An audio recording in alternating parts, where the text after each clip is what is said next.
Now this is another thing that I want you to all to see. This is a launch of a high-speed projectile that has been launched from their area surrounding Adampur.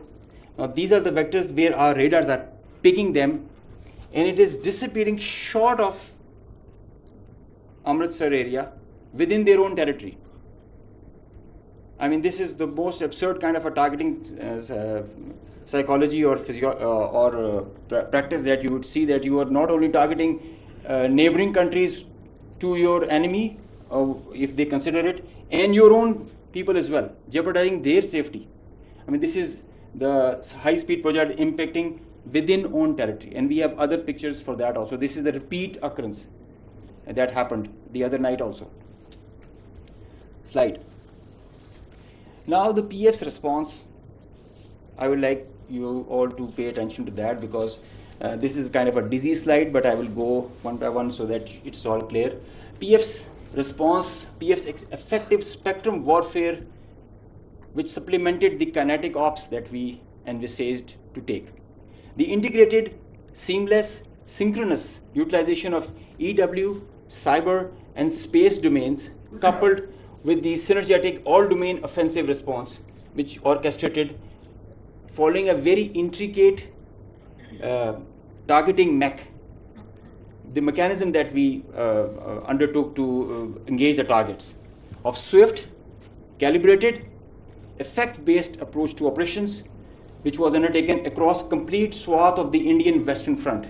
Now you have seen in the video montage that the whole border was exposed by PF and our armed forces. So starting from the north across LOC till Kandla, with targets including airfields, ammo dumps, as far and as deep as Delhi. I mean, you can say something about Islamabad, which is a stone's throw distance, and Delhi, with, as the DG ISPR mentioned, some others cards up our sleeves with more ranges.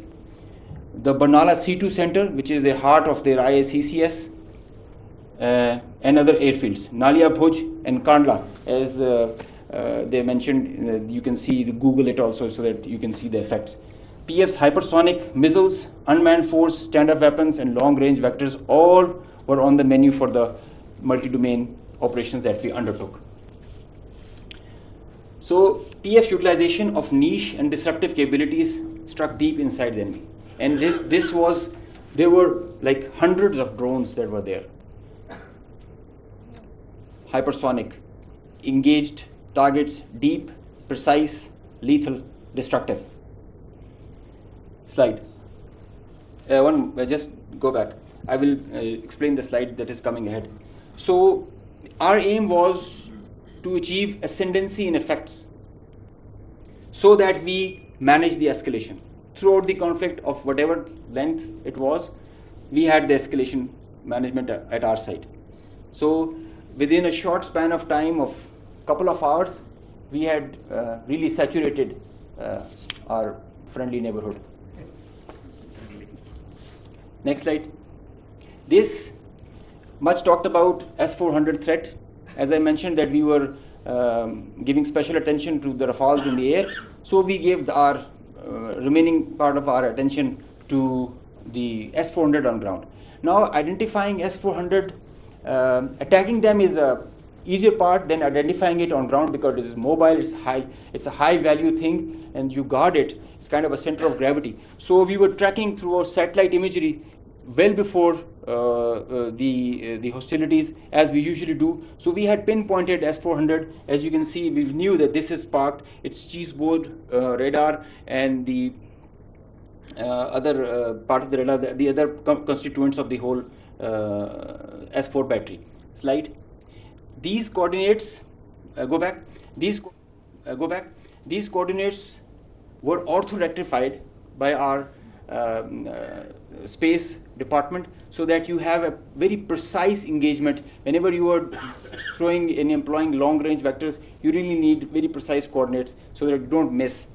So S-400 was at Adampur was targeted like that. Next. As I mentioned, some niche technologies and capabilities were employed. So our loiter munition and killer drone strike at PF. At Udhampur, you can see this was their complex and command and control, magnified before and after. It's not there. Now these kind of pictures, loads of pictures are there for targets. So I need not to show them. They were saying it themselves, as you saw on the montage. So PF's response remained very effective, very potent, and very effect-based. Slide. Time and place of own choosing, displaying bold, aggressive, and unwavering resolve of military leadership. Now I must take a moment to mention what kind of a pressure you have when this kind of a conflict arises, and I must appreciate the leadership, both the Chief of the Army Staff and Chief of the Air Staff, both. They were both very resolute and very clear in giving instructions to all of us who are the players towards the Navy, Army, and the Air Force. And that is perhaps the reason we were so sure about it, what we have to do.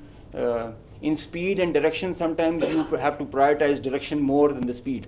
So we had the correct directions to follow. Slide.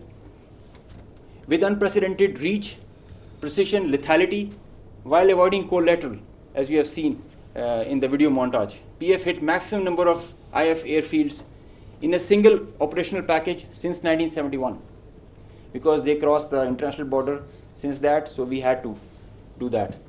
Slide. While re-establishing deterrence, Pakistan negated the setting of a new normal under the hegemonistic design of a supremacist regime through swift and effective response. Slide. On a closing note, from Pakistan Air Force, PF remains committed to ensure Pakistan's airspace sovereignty and pursue peace with strength. Thank you. So, ladies and gentlemen, after these presentations, you can understand that Army, Air Force, and Navy, the tri-service synergy that was exhibited, and all the three services acted jointly like one body. And just a mention on the air bases that were targeted by the Indians. We have the post-damage assessment report from all. There has been certain infrastructure damage. Of course, there has been. Only one aircraft has minor damage, which will be repaired and soon operational again. So, because the air defense system of Pakistan worked efficiently and very effectively. A few examples of that have been given to you by the Marshal Aurangzeb. The drones that came in, 84 was shot and they never went back. And we also promise you that they can send anything. Whatever they will send, it will not go back. So that's a promise also that we kept. So now we can start with the question and answer. And before that, we again first bow our heads in humility to Almighty Allah for giving us this great success, and the people of Pakistan for the support that was with the armed forces. And the armed forces and the people of Pakistan were one body again. They worked together for thwarting this threat against this motherland.